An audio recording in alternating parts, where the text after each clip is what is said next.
সমগ্র মুসলিম জাহান ঈদগাহের খুশি করে অনুমর অন্তরে এলে কি হচ্ছে আছে অনেক একজন দেখিল্লা তখন বলে হযরত তোমার নবী সাহাবী ইয়ালের হাতে হযরত তোমারে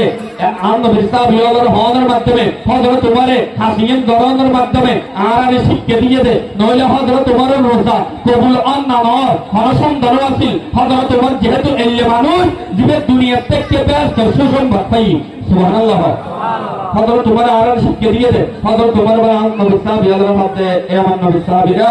আজকে সমগ্র মুসলিম জাহান খুশি করতেছে ঈদ করতেছে আমি ওভার ঈদ করতে পারতেছি না খুশি করতে পারতেছি না কি জন্য জানো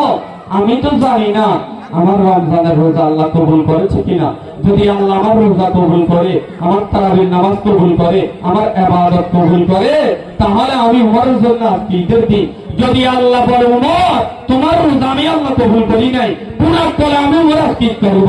সুবহানাল্লাহ বলে এটা আমরা বলবো সুবহানাল্লাহ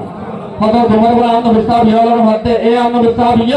যদি আল্লাহর রোজা কবুল করে যদি আল্লাহর রোজা কবুল না করে দেয় তাই ওদের কিনলে দেখতে আমার মতো ফোরা পড়লে তো দুনিয়াতে আর নাই ঠিক না ঠিক